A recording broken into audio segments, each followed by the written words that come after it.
Hello and welcome to Legal Thinking. I'm Liam Pearve, and as ever, I'm joined by my esteemed colleague, Ed Wootton. Ed, how are we today? Yeah, not too bad. I'm doing this remotely, so I apologise for any weird audio quirks from me on this end. You sound relatively clear, so that should be no problem at all. In this episode, we talk about that age-old question, ransomware, to pay or not to pay. We talk to Fran Tremeer and Selby, who are both lawyers at RWK Goodman, who specialise in the technology sector. Ed, what do we discuss with them? Well, we discuss a range of things. So we kind of talk about the different scenarios that might occur, what tactics cyber criminals use, who it might affect, what the guidance is about whether you should pay, why you pay, what you can do to, mitigate the risk, all sorts of things. But yeah, I should probably stop rambling about it and let them do the talking. Absolutely. We cover a lot of ground in this episode, so without any further ado, let's roll tape.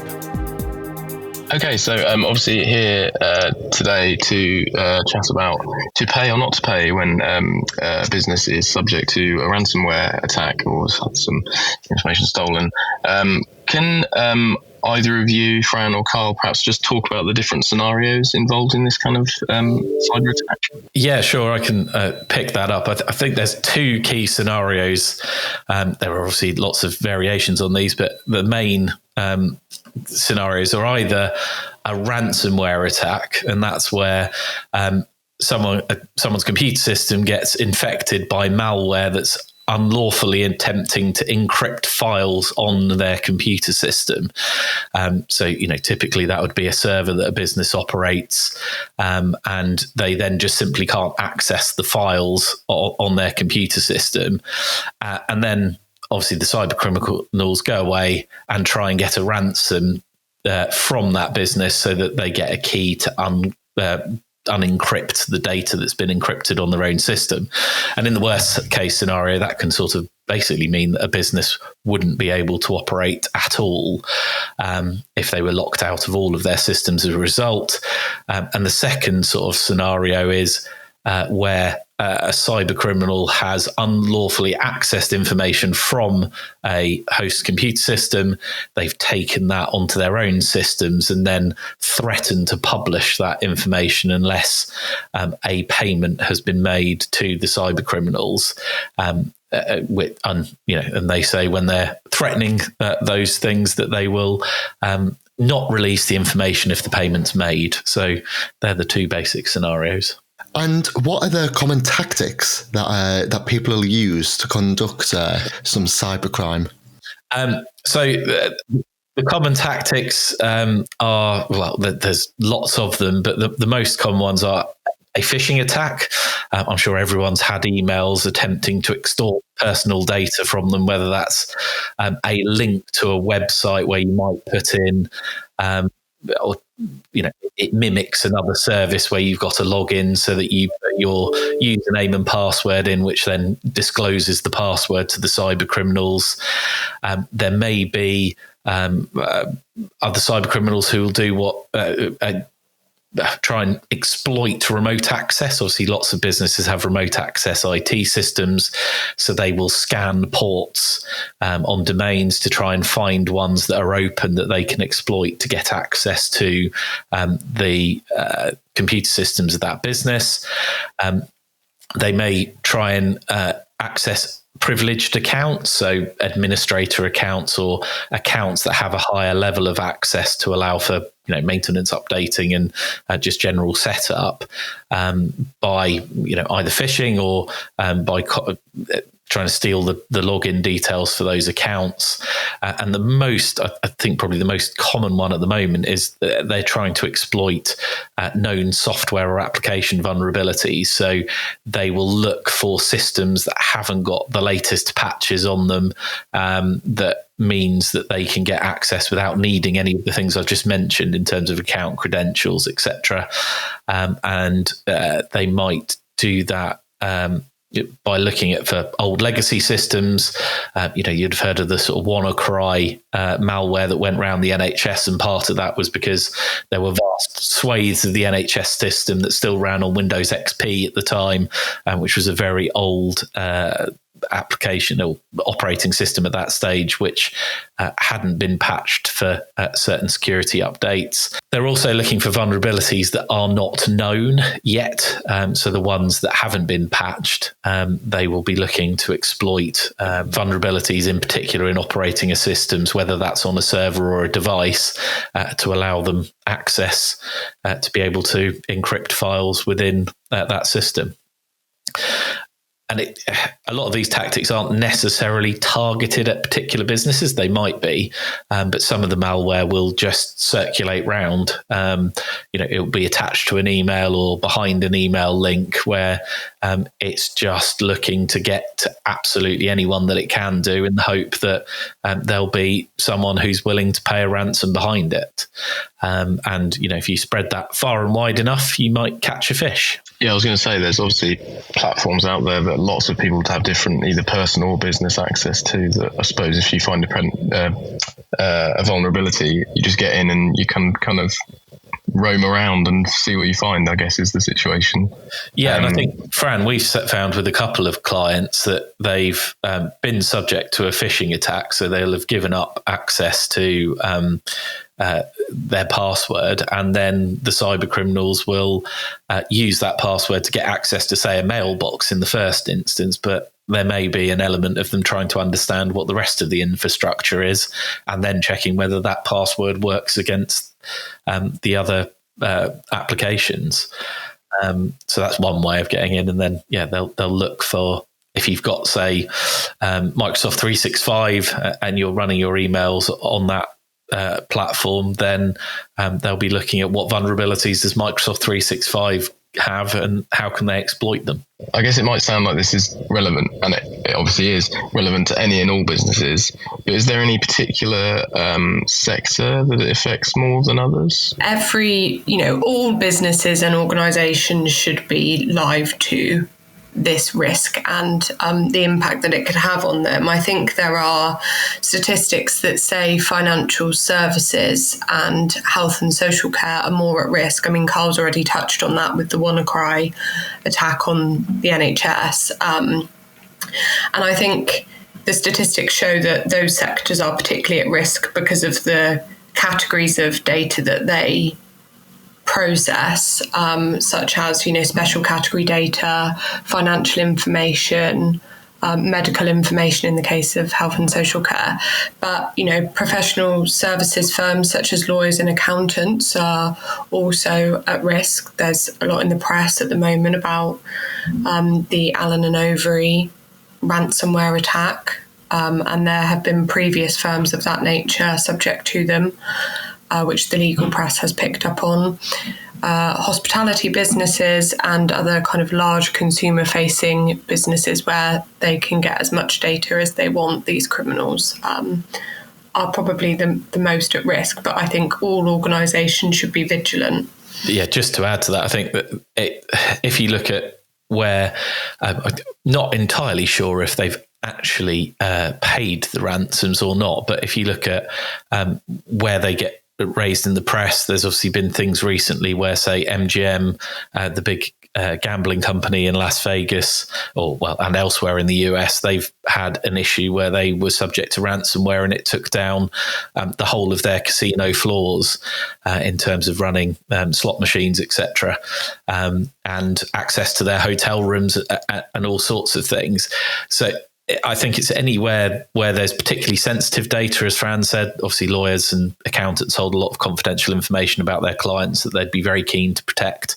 But it's also those who are processing large numbers of transactions, whether they're small or large, as in financial transactions, and anyone who's got a lot of consumer data, because the reputational damage that the hackers can cause by making those businesses tell their customers about the hack is obviously much more likely to yield significant ransoms to get access back to the information. I mean, this was one of the things that came out of the recent technology campaign that RWK Goodman did, which is it can affect any business, and it's more so a question of when and not if. And I mean, a side note as well, but I think as more and more elements of businesses are trusted with technology. So, for example, you mentioned hotel room keys there, Carl. There's going to be more opportunity for people who are conducting these kind of cyber crimes to exploit different things. As always, technology is both a blessing and a curse, in the sense that, you know, let's say I go to a hotel in Las Vegas and I don't want to stand in a line to check into the hotel room. They've now got apps that allow you to check in online. The key comes onto your phone, sits in your phone's wallet, and you just go up to your room and in you go, which is great until it doesn't work, or someone else gets access to your room or checks you in online before you get there, and you've got to solve that problem when you get there. So yes, the more technology we have and the more of it that's cloud-based, the greater the risk posed by cyber criminals trying to disrupt that process is going to be. Indeed. This is what the last Mission Impossible film was about. I don't know if you've seen it. Anyway. I haven't, no. I'd recommended reading. What do they do? Follow the hackers around the world as they try and infiltrate certain things? Well, they don't know if there is a hacker yet because like the trend of a lot of modern movies, they've split it into two parts. And in the first part, it's just an AI that they're fighting called the Entity. But the AI can take over buildings, can take over armies, it can do... But because technology is so integrated anyway, it has a... Anyway, don't think about it too hard, and then it'll be fun to watch. Anyway, on to the question of to pay or not to pay. What does the NCSC, the ICO, and the Law Society guidance say on this question? So the National Cybersecurity Centre, the Information Commissioner's Office, and the Law Society have released some guidance or drafted a joint letter, I think it was in the summer of 2022, which said that solicitors should not advise clients to pay ransoms. There are various reasons for this, and I think we're going to talk about the pros and cons today. One of those is there's no guarantee that the cyber criminals will keep to their word. You're negotiating with criminals. How do you know if you pay the ransom that they are going to give you your data back or give you a decryption code to gain access to it? I think I would stress that, you know, this letter is guidance that's been released, and I think in lots of situations there are good reasons not to pay the ransom, but it's not a hard and fast rule, and the decision is not an easy one. Something else that we see where ransoms have been paid is where there's a repeat extortion. So you're asked for £100,000, you pay up, the cyber criminals are happy that they've got £100,000 out of you. They now want £200,000 out of you before they give you the decryption key. And where does that end? And it, you know, paying the ransom buys into the practice and encourages cyber criminals to continue this type of activity. Yeah, quite. And just to go on to the sort of double extortion problem. So let's say you've had the ransomware attack and you're completely locked out of your system. They start by saying, well, will you pay us £100,000 or whatever the figure might be to unlock that information? They either then partially unlock it, don't unlock it at all, or unlock it entirely and then say, oh, and by the way, we've got a copy of all this data, and if you don't pay us another £100,000, we're going to publish that to the world. So anyway, yeah, we've solved one problem for you, but we've not solved the next. And it's as much as the guidance that's been provided from all of those organisations, and the police and Home Office and others would give you the same answer if they were asked that you should never pay a ransom, it's not as straightforward a decision for a business as that guidance would lead you to believe. Because if you are faced with a scenario where you have got no way of operating your business because all of your systems are locked down because there's ransomware that is sitting and preventing you from accessing your systems. Well, what are your choices? If you've got no means of getting that access to that data otherwise, and we'll kind of come on later onto how you can take measures to do that, well, you're left between a rock and a hard place, which is pay the ransom to get access back, and there's a risk that that won't work. But then at least you can continue to run your business and start the process of trying as far as you can to fix or mitigate the problems that have arisen.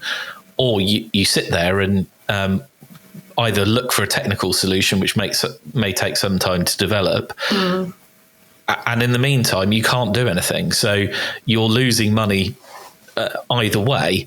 For lots of businesses, if they couldn't run for a week, 2 weeks, that is going to cause a significant cash flow issue down the line because you won't be able to deliver anything to your clients or customers. So it's not as clear cut as saying, well, in no circumstances shall we pay this. It's a really difficult decision that needs to be made on the facts of the case as they present themselves.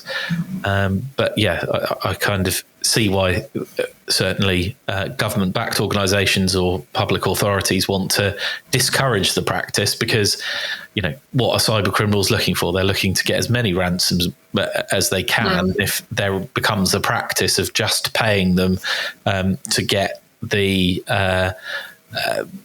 things unlocked or to stop information being published,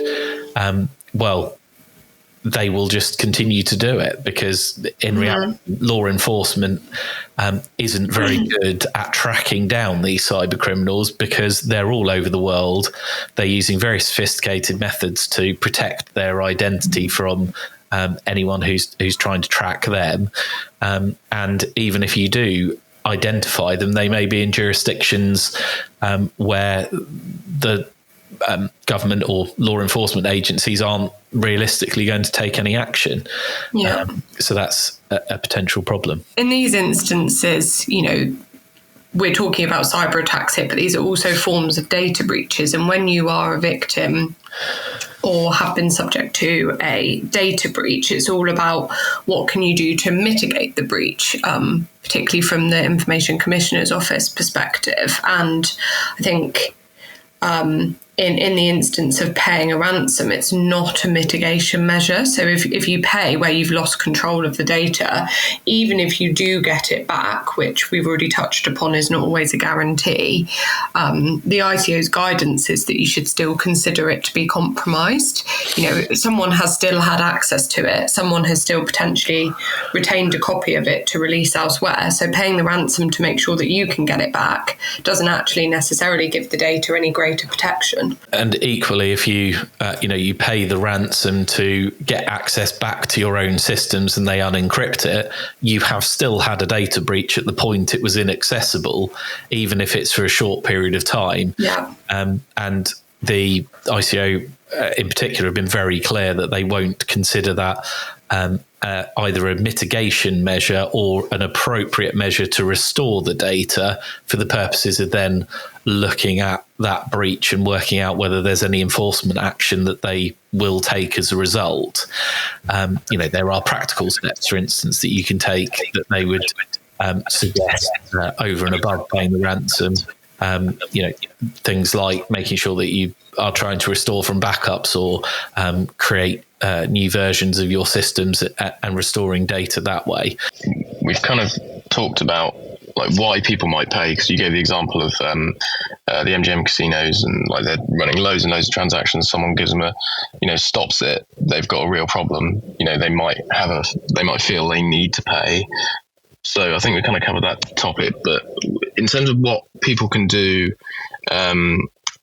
treating it as as Liam kind of rightly said, a when not if kind of scenario, what can they do? And let's make it kind of SEO friendly, as we were. Can you give us 10 things that people can do to kind of mitigate the risk of a ransomware or cyber attack of this nature? from a data protection point of view, and this is also sort of good general cyber security hygiene, there are a number of things that you can do to try and not necessarily mitigate the problems that this causes, because as you say, Ed, it is very much a case of when and not if, but that you can do to reduce the risk that it'll happen in the first place. And in the event that it does happen, that you have an alternate way of getting access back to your systems without having to pay any ransom. The key problem is if you are subject to a ransomware attack, that you simply can't run your business because there's nothing else you can do. So from a data protection point of view, that's basically introducing technical and organizational measures to prevent unauthorized access to your personal data. But obviously here we're talking about personal data from one hand, in that's where enforcement action is most likely, but this is just your general business data. And if you protect the personal data, you'll have the knock-on effect of protecting all your other business data at the same time. And there isn't a sort of one simple magic bullet that you have to do to put this in place. It will depend on your own IT infrastructure, but I can give you a sort of overview of the key things that people ought to be doing. So the first thing is making sure that all the devices that access your business network are secure, making sure that they are patched and up to date, they're using the latest software, and they have got appropriate sort of anti-malware, antivirus software installed on them. The second thing that often comes up in this is just simple password hygiene. I would hate to think, if you did a survey, how many people use the same password for every single thing they have access to, whether that's in a corporate network or not. Having unique passwords is all very well and good, but how do you manage that? You might need to look at solutions like password managers, so you can have completely random passwords for every different service that you need to log into. I think there will be some movement over the next few years towards moving away from passwords. There's started to take adoption of pass keys, which would basically restrict access to certain services to specific devices that have been authorized. But in the meantime, on top of just making sure your passwords are good, implementing good multi-factor authentication, certainly for any critical access, but I'd argue that it needs to be for every single service that you're signing on via the internet, albeit that there needs to be an element of training within that, because I think, Fran, again, we've seen instances where people have, obviously the password has been compromised, but also the multi-factor authentication has been compromised as well. Where devices have access to the authorization application unexpectedly, for example, or something like that. Yeah, or simply that people don't exercise enough security when a sign-in request comes in on their phone. Typically it's a phone that would be used as the second authentication device. I woke up this morning and had a sign-in request on my work phone that I thought, that was 2 hours ago. I was fast asleep at that point. But it turned out Outlook was trying to log in on my laptop. So it was a genuine request, but if it hadn't have been, it would have been very tempting just to click yes and it'd have got signed in.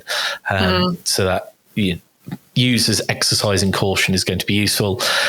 In terms of other things you can do, certainly you need to have proper firewalls in place that limit the traffic that comes in and out of the internet into your network, and have them properly secured and up to date.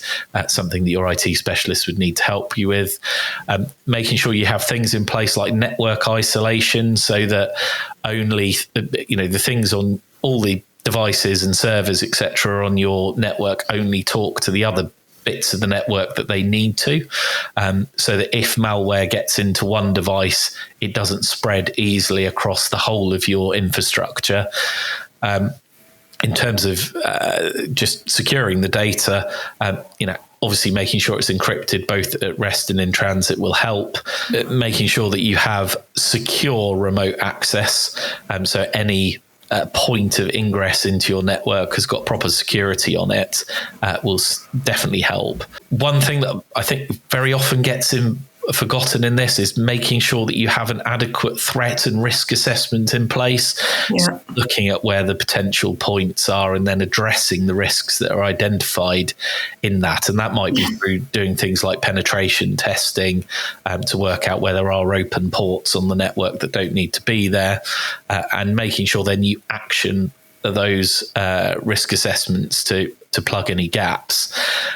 In terms of backups and disaster recovery, obviously you need to have backups, but you also need to make sure that they are capable of being restored. It's all very well and good having everything backed up, but if you can't actually get it back, it doesn't really help. So making sure you're testing those backups on a regular basis and running through what happens in the event of a data breach and how you're going to react to it. I think Fran will come on later onto what happens when you have a data breach, but making sure you've planned ahead of time and practiced that plan will make a lot of difference to reacting to it quickly. In terms of backups, this is probably oversimplifying it, but the very basics of 3-2-1 of backup, which you've got 3 copies of the data on at least 2 different devices, one of which is off-site and separate from your network, is massively important, because if something happens in your infrastructure and you're then prevented from accessing the backup that you've got and it's not on a separate set of infrastructure, that will probably cause delays in getting around it, and you may not be able to get your data back at that stage. And then, implementing standards within your organization can help. So things like Cyber Essentials and ISO 27001 will just make sure that you've got the basics covered and lead you in the right direction when it comes to securing your data and making sure backups, etc., are accessible. So what do businesses need to do when a cyber attack does happen? The kind of key things you should be thinking about, obviously, if you've got your cyber incident response plan in place. Number 1, call the experts. When I say experts, I'm talking about kind of various sector specialists, so forensic and cybersecurity specialists to help you deal with the kind of IT and tech situation on the ground, legal advisors, insurers, any PR agent that you know and trust. And I think having those people designated already is really important and should form part of your cyber response plan, not calling around if it happens to you to work out who you should instruct. Practical considerations with that are, if your whole system is down, how will you communicate with them securely? So, have some contingency plans in place. Cybersecurity experts might be able to assist you to isolate your network, remove access, potentially to avoid paying the ransom. Obviously, it depends how sophisticated the attack is, but they are really key to have on the floor. And they'll also know about the trends and operations of different cyber groups. These cyber criminals are quite, I think, proud. I would use the word proud to say they often claim credit for attacks of this nature in the press, so that people know that it's them that's orchestrated the attack. Number 2 is find out as much as you can about the scale of the attack. So I think we've already touched upon this point, but can your business physically function on the ground without access to your systems? Do you have backups in place? How far have the backups been affected? Consider the categories of data that have been impacted and the number of individuals affected. So in that instance, we're talking about names, addresses, telephone numbers, or are we talking about confidential medical information, confidential information about legal or accounting advice, bank details, ID information for your staff, those types of things, and that will kind of feed into the strategy that you are going to use to respond to the attack. And I think one of the key things that people often forget to do when they're in a crisis like this is to keep records, keep assessments, and a timeline of everything that you're doing. Number 3 is to assess your reporting obligations. So in the event of a data breach, I'm sure most organisations will be aware that they have 72 hours to report any reportable data breach to the Information Commissioner's Office. So that decision has to be made quite quickly. You should also consider reporting to the National Cybersecurity Centre and potentially the police in the event that there is a criminal act. But also it will depend on what sector you're operating in. So, for example, financial organisations may need to report to the Financial Conduct Authority. Health and social care providers may be required to report to the Care Quality Commission, and there may be other kind of professional bodies or regulators, depending on which sector you're operating in. Number 4 is to consider public relations. So if it's a high profile attack, for example, if the press come knocking, what are you going to say to them? Have you got a prepared statement? How are you going to brief your staff? How do you know who the press are going to call? They might call someone lower down the ranks who they think might say more about it and not be quite as prepared as those on the board. So, make sure that everybody is briefed in terms of what to say to the press, but also to customers. Obviously, if it becomes widespread and you don't have access to your systems and clients are phoning and emailing, then you need to have kind of an agreed strategy for dealing with your customers to ensure there's as much mitigation to the reputational harm as possible. And I think kind of there the key is transparency and making sure that everybody knows what's going on if the system is so badly affected that you can't get access to your client's files, for example. 5th option is potentially court action for an injunction. I've seen other law firms actually who have been subject to a ransomware attack issue court proceedings for injunctive relief against persons unknown. Obviously, you don't know who the hackers are, and secure a High Court injunction for preventing and prohibiting the kind of continued release of the information that's been affected on the internet. My kind of feeling is those may be difficult to enforce, but they have been granted in various cases that are reported on the internet quite widely. Yeah, I think part of the reason for getting an injunction is potentially to stop people who might come into possession of that information, not necessarily the hackers, but others to whom it might be disclosed, from then further publishing it, given it's been obtained illegally. Yeah, it's about republication on whatever other platforms are being used to do that. But again, if you are, say, a law firm and you've got a duty of confidentiality to your client, you've already got a big problem with someone having got access to the information, but you don't want it to be a bigger problem by your client's confidential information being spread across the world by others who obtain it illegally. So it may well be worth considering where it's particularly sensitive or there is a bigger duty of confidentiality that you need to preserve. Yeah, which makes sense because most of the organisations I've seen obtain injunctions of that nature are solicitors. So yeah, that makes sense. And also, from your point of view, Fran, the dispute resolution team wants to do something to do it, and what can they do? They can go off to a court and get an injunction to help out.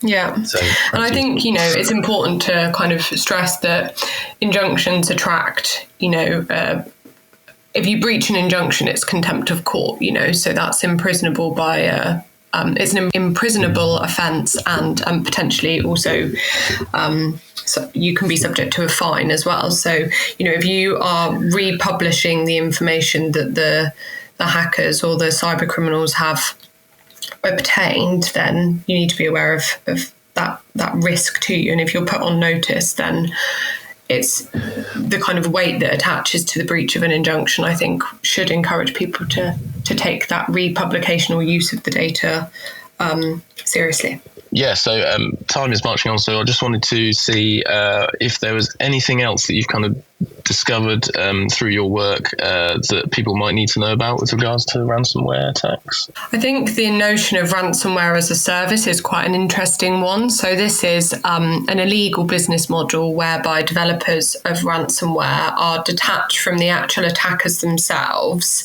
and they request that any profits made through the attack are shared with them.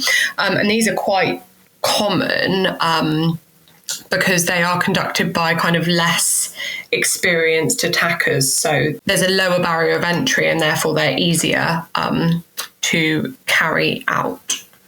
So I think when I was looking at the cybersecurity survey that the government carried out this year, interestingly, money paid as a ransom was actually the least likely outcome of a cyber attack. But to counter that, 90% of organisations that did pay a ransom in 2023 did get their data back. Higher up on the list of kind of outcomes of ransomware attacks or cyber attacks generally was money actually being stolen from the organisation and also a permanent loss of data. So that might be a trend where the ransom is not paid. Just on the sort of ransomware as a service, it's interesting that you've got developers who are obviously very skilled in creating malicious software and are now looking to profit from it, not through their own efforts, but by the efforts of others. So they're, I guess, trying to de-risk the situation themselves because they're not the ones using the software and therefore not making themselves known to the outside world to do so. It would be interesting to see how many of those are actually getting paid what the license fee due is. I can't imagine there's too much of a code of honour amongst criminals. But the other thing to mention on paying ransoms is, again, it's not as simple as just paying the ransom and there isn't any risk attached to you personally or the business that's paying the ransom. So often cyber criminals are based in jurisdictions in other parts of the world. A lot of it is being used as proceeds for terrorist financing or other means. So one thing you ought to try and check as far as is possible, and appreciate that you probably don't know who the hackers are. But if you can, try and work out if there's any chance that they are linked to terrorist financing or on a sanctions list. Because if you make payments to those people and they are on those lists, then again, you would be committing a criminal offence by making the payment. It may be impossible to actually work out in practice. But you ought to think carefully and make sure you're comfortable with the risk before you make the payment, rather than just ignoring the issue and finding out later that you've done something you oughtn't to have done. Yeah, and I think your bank, an organisation's bank is probably going to be asking questions about payments of that kind of level, because we're talking significant sums, and if they don't know the recipient of the money is not on the list, then your bank might ask questions. So how are you going to assure them to make the payment so that you can get access to your systems again? Yeah, well, true. Although I suppose it will be the payment to the probably cryptocurrency exchange from which you buy the cryptocurrency that will be what the bank will be looking at, which in itself hasn't necessarily got anything dodgy about it, but ransomware payments are usually demanded in cryptocurrencies of some description. I think, Fran, you said you'd had a sort of recent case where they weren't demanding it in Bitcoin any longer because they are using other cryptocurrencies that probably have even less scrutiny around them than Bitcoin does. That one of the steps that a business might need to take in paying the ransom is working out how to acquire the relevant cryptocurrency to pay the ransom in. That will, at that point, your bank may well question what that payment is, because it will almost certainly be an unusual payment from the bank's profiling point of view. Fran and Carl, thank you very much for your time. Thank you for listening to Legal Thinking, and thank you to our guests for joining us on today's podcast. If you want to find out more about the topic that was discussed today, make sure to have a look in the show notes where we'll have linked everything up. And you can find all of the back episodes of Legal Thinking in your podcast provider of choice, and you can also subscribe and follow us on there too. And as always, make sure you leave us a 5-star review on a podcast provider of choice, as that helps other people find us. Thank you very much for listening, and we'll see you next time. Thanks for listening.